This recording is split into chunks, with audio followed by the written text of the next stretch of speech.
Hello there.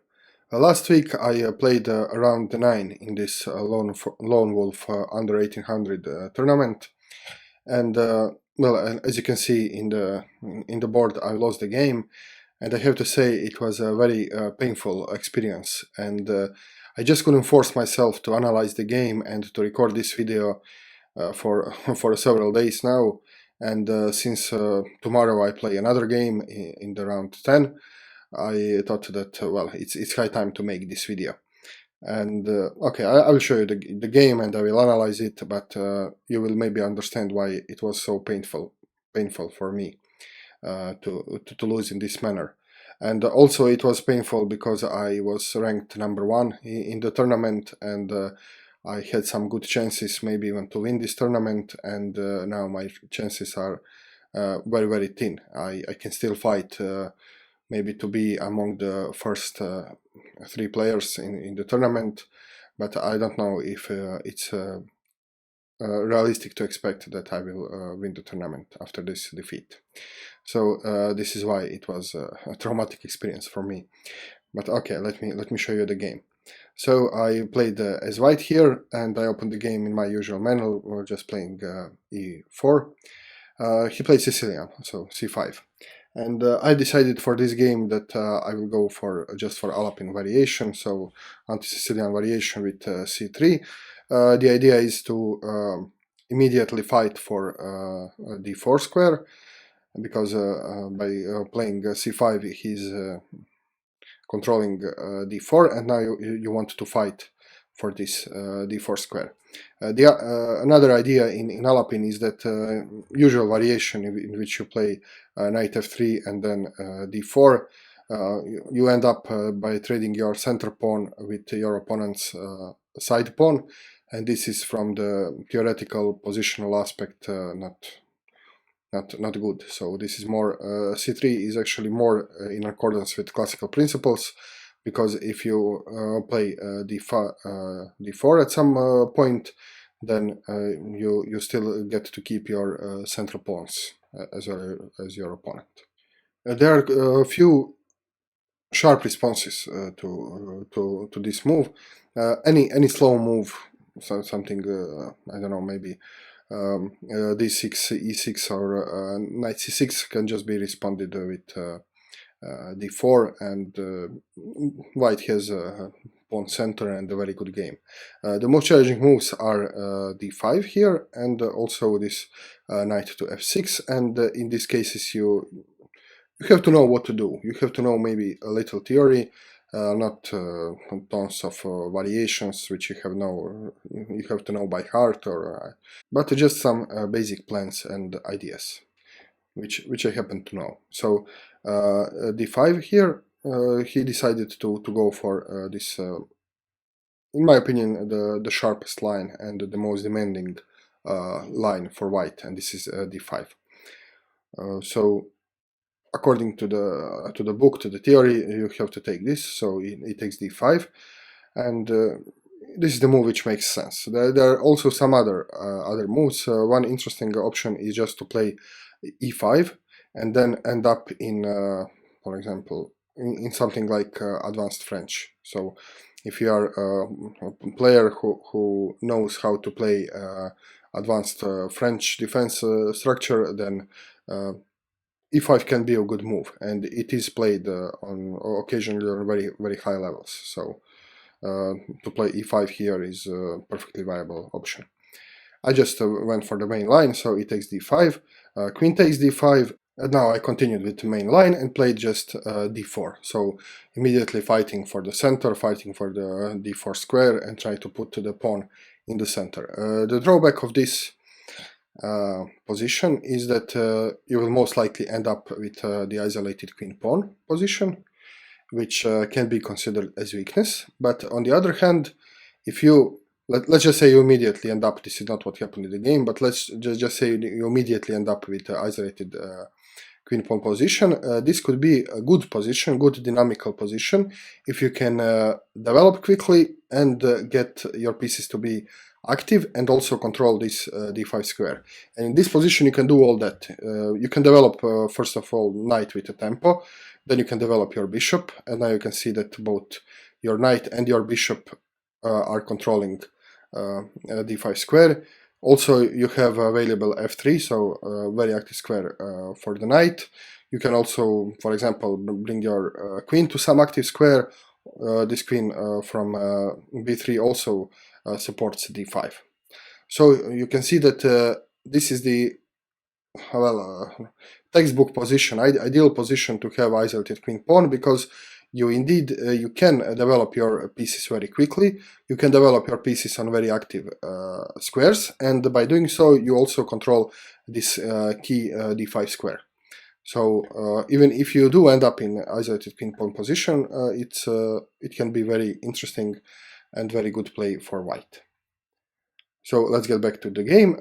After d5 he took, and I didn't so he did play c takes d4, and he wants me to end up with isolated queen pawn position.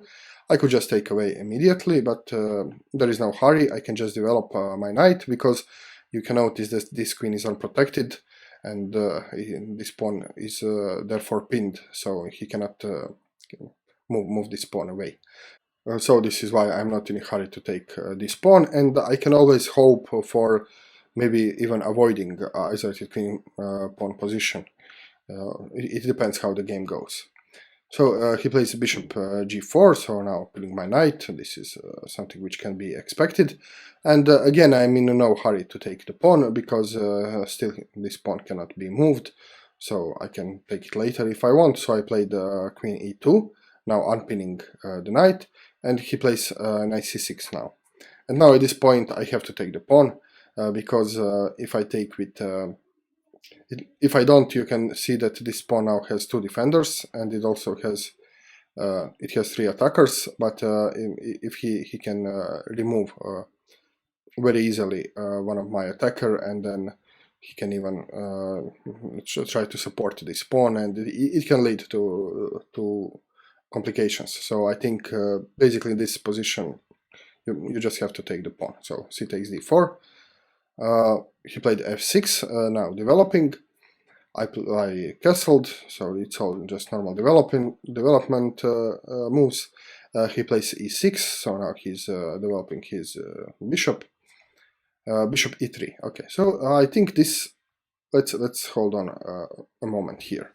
So if you remember in the game before, I think it was the game before this, I was playing as black, and I was playing against isolated queen pawn. And then I told you some very wise things about how to handle these positions. And I told you, among other things, that the key square is the square in front of the isolated pawn, so d5. So both sides here, in fact, are fighting for the control of d5 square. And also the side with isolated queen pawn needs to have very active pieces, quick development, fast development, and also to try to keep the minor pieces on the board, because if the minor pieces are off the board, then this pawn becomes weakness. It's very easily challenged by just doubling rooks, for example, on this semi-open d file. So these are the ideas how to play with isolated queen pawn and against isolated queen pawn. So the logic is the same. So my focus should be on d5 square, not on protecting the d4 pawn. And this is something Reti wrote in his famous book, Master of the Chessboards, that the weakness of isolated queen pawn is not in the pawn itself, but in fact in the square in front of the pawn. And this is why both sides should not be focused on d5. It would be d4 pawn. It would be a mistake if black strategy would be just to win this pawn by force and to focus on this pawn, because this would most likely fail, because I have the same number of pieces as he does, and I can defend it as many times as he attacks it. So it would be a mistake from the black's part to base his strategy on attack of d4 pawn. And but the same thing is with white. So it will be a mistake in white strategy to focus on merely defending this pawn, because it leads to passive game, and it's not the point, it's not the essence of the position. The essence of the position is taking care of d5. So this is why I made a long introduction, but this is why this move, bishop to e3, is well, maybe it's not mistake in the mathematical sense. Engine doesn't have anything to say about this, but this is conceptual mistake. So my concept, my way of thinking of this position was wrong because I played bishop e3. The most logical position, the most logical move will be knight c3, because first it manages three things. So first I develop with the tempo, because I'm attacking this queen on d5. Second, my knight here on c3 controls the d5 square, and the third thing, my knight is developed on the active square. So this is the most active square in which you can develop the knight, more active than putting it on d2, for example. So even though the engine can say that well, it is the same if you play bishop e3 or knight c6, c3 in this position, nevertheless, I believe that this was a conceptual mistake. This shows the wrong way of thinking about this position. Okay.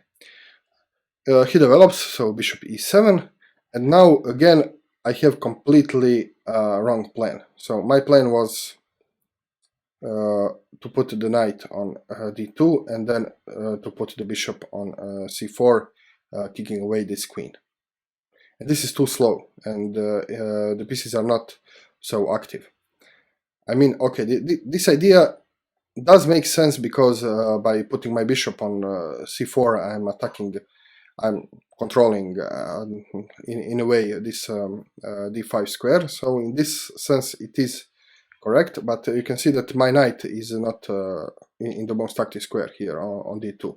So again, the most natural move would just be to play a knight c3 for the same reasons I told you before. And by playing knight c3, I immediately control d5. And here I need two moves to control d5. So this is a slower plan. And again, it shows that my focus wasn't, that my mind wasn't in the focus in the right spot. And this is d5 square. Okay. So I continued with my plan, knight b to d2, he castled, and now I played bishop to c4, trying to kick away this queen. And here he played a very interesting move, which I didn't predict. He inserted one in-between move. So I was expecting that he will, well, move his queen somewhere, or maybe even here, or maybe here. I was thinking about all these options. I don't remember what were my responses to all these moves, but I know I did thought about them. And instead of moving his queen, he inserted this move. Bishop takes knight, so he's now attacking my queen. So if I take his queen, he will take my queen, and he already won a piece here, so I cannot take the queen now. Also, I cannot take with my knight, because then, well, very simple tactics. This knight was defending the bishop, and I would just lose the piece. So I have to take with either with the queen, or I can take with the pawn. And here I made a huge mistake, and I decided to take with the pawn, believe it or not. So now I have a double isolated pawns. So doubled pawns are not problem, but double pawns are not a problem by themselves. But when you have isolated double pawns, then you really need to have a big compensation for doing such thing. So of course, most natural and most normal move, and the move which everybody would play, is just to play queen f3, and if he wants to exchange queens, well, let it be. I still have my three minor pieces. I have my bishop pair. I have a very active position. I can make my rooks very active, maybe even support this pawn, and so on. Okay, but I didn't do this. So what was I thinking? I was thinking this is somehow a good idea to play g takes f3, because there are several things I can accomplish with this move. First of all, I cover e4 and g4, so this knight is dominated by my pawn. So this was one idea, and another idea was if I move the king away, I can put my rook, and now I have open g file for the attack. Okay, and you can see that if this rook was here, then there is this trick, and so on. So this was what I was thinking, and from this moment on, my position just falls apart. You will see how this game is very quickly lost after this. So what did I learn? Of course, I'll show you how I lost, but I wanted to take a lesson from this. I wanted to learn something. So my lesson from this is on my level, never to violate general principles and general rules, only on positional grounds. So I was thinking that it is okay to violate the rule. So the rule says avoid double pawns, especially avoid double isolated pawns, and don't expose your king. So I violated 3 rules here. So I had double pawns, they are isolated, there are no pawns here, and also I am exposing my king to the possible attacks. So I violated 3 rules based on purely positional grounds, because I thought, okay, I'm dominating the piece, I can have the activity for my rook on the g file and so on. And I'm not such a good player that I can afford myself to do this. So I don't have that good positional understanding. Maybe I'll never have this kind of positional understanding that I can violate rules on the positional ground. So unless this is the lesson I learned from this game. So unless there is a good obvious tactical opportunity, so unless there is winning tactics in the position, do not break general rules and principles. Even if it looks like it will give you some positional advantage, don't do it, because if you are of my rating or lower, you don't have enough positional knowledge to be able to do this. So if you can win a piece or give a checkmate or something like this, then by all means violate the rules. But if you don't see winning tactics, don't do this, because you will end up like I did in this game. So g takes f3 here. And of course he played the most active move with his queen, queen h5, so he's now bringing his queen closer and closer to my king. Okay. But now I'm in trouble. So I was thinking about this move, of course, when I took with the pawn, but I was thinking that I can just move my king away and activate my rook. But I didn't see this threat. I mean, I saw this after he played knight h5, but here I didn't see this. So queen h5, and now he has this threat, and he's threatening checkmate here. And I don't cover these squares, so I cannot just move my pawn and protect it. And there is no way I can protect this pawn. So this is a very serious threat. So I played bishop e2 here,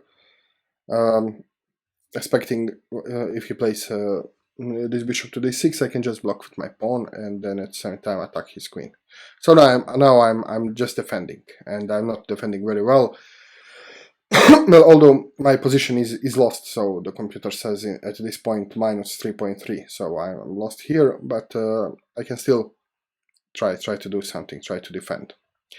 Okay, so bishop e2, and now he brings his rook in the game and finally attacks my pawn, which is now attacked twice, and it is very weak. And maybe the best thing was just to let this pawn go and just to play maybe f4 immediately and let him take my pawn and try to defend. But I was just still hoping that there can be some hope for me here, so I played knight b3, so I didn't want to give away this pawn. And now he plays bishop d6, threatening checkmate in 1. the only move which can defend is f4, so cutting this diagonal. And now he plays a queen to h3, so now he's bringing his queen very close to my king. And I have to think about several opportunities here, so several possibilities. So I see that this mate is very dangerous. I was afraid of something like maybe g5 to undermine my pawn, or maybe to attack the pawn with the knight. There are several ways to do it.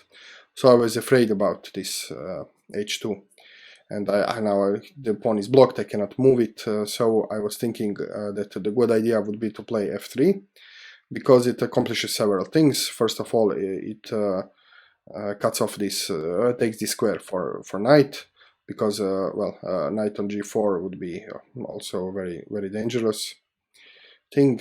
And also by playing f3 I can put my rook on f2 and defend this pawn. He played the knight to d5 now. He's now attacking my pawn twice. There is no way I can defend this against all these threats, so I played just bishop to d2. Yeah, of course he's attacking my bishop as well, so my pawn is attacked twice, bishop is attacked, this bishop is undefended, so I don't have much choice. I just retreated my bishop, he took the pawn, now he finally won the pawn.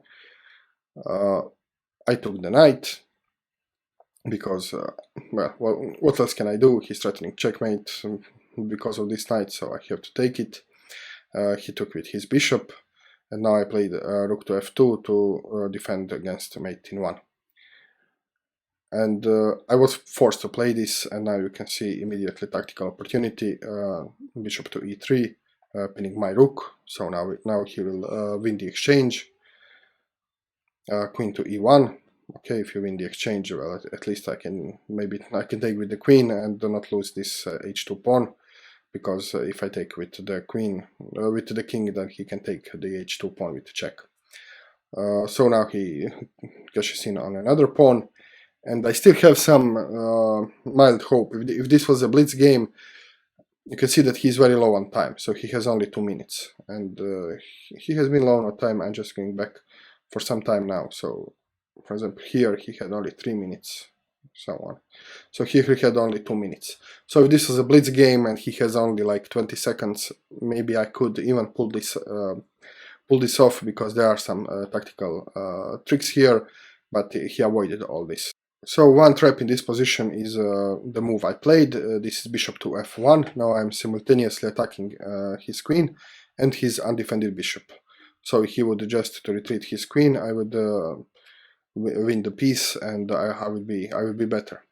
But he saw this, of course, and he took my rook with a check. I took with the queen, and now again I was even hoping in this position. I didn't see his next move, so I was hoping for something like this. So this is what happened. So bishop f1. If bishop takes rook, I take the bishop, and now his queen is still under attack. And if he moves his queen, well, then I can just take the knight and have at least equal, if not better, game. But I didn't see in this position that he has a good move, and this is just queen takes f3, because f3 is now covered also by the knight. And this basically ends the game. So this little tactical trick with bishop to f1, he defended against this. He was very low on time, but now he's 1 minute and a half. I have 8 minutes. But now, well, he's so much better that there is nothing to be hoped for. So I'll just go quickly through the game. I have to take here. I have no other choice. He takes the queen, and now he forces the exchange of pieces.